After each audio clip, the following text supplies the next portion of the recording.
বন্ধুরা, আমরা আরেকবার আমাদের দাবি দাবাগুলো উত্থাপন করছি। খাগড়াছড়িতে মারমা কিশোরীকে দলবদ্ধ ধর্ষণের ঘটনার প্রতিবাদকে কেন্দ্র করে সংঘর্ষ, গুলিবর্ষণ ও অগ্নিসংযোগে 3 আদিবাসী নিহত ও ঘটনায় অন্তত 30 জন আহত হয়েছে। এক্ষেত্রে সেনাবাহিনী সহ আইন শৃঙ্খলা রক্ষাকারী বাহিনী দ্বারা অতিরিক্ত বল প্রয়োগের অভিযোগ রয়েছে। আমরা এই ঘটনার তীব্র নিন্দা ও প্রতিবাদ জানাচ্ছি এবং পাহাড়ে শান্তি প্রতিষ্ঠার জন্য মাননীয় প্রধান উপদেষ্টার দ্রুত হস্তক্ষেপ কামনা করছি এবং সেই সাথে আমাদের দাবিগুলো উত্থাপন করছি। 1.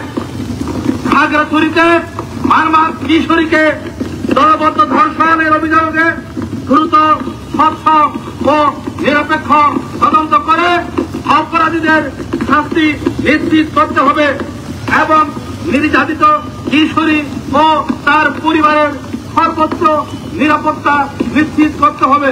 2.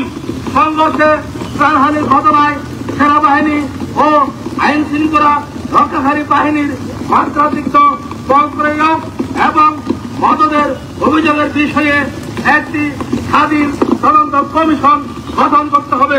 3.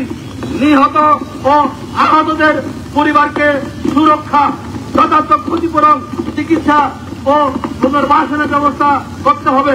4.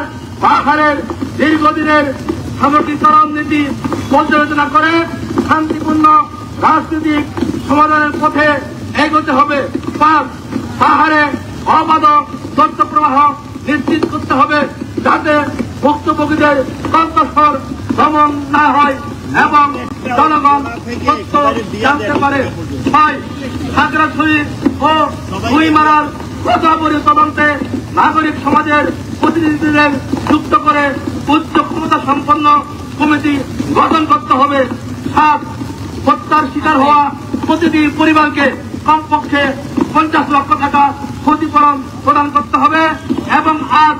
সর্বোপরি সমুদ্র চট্টগ্রাম চুক্তির দ্রুত ও যথাযথ বাস্তবায়ন করে পার্বত্য সমস্যার স্থায়ী সমাধান করতে হবে।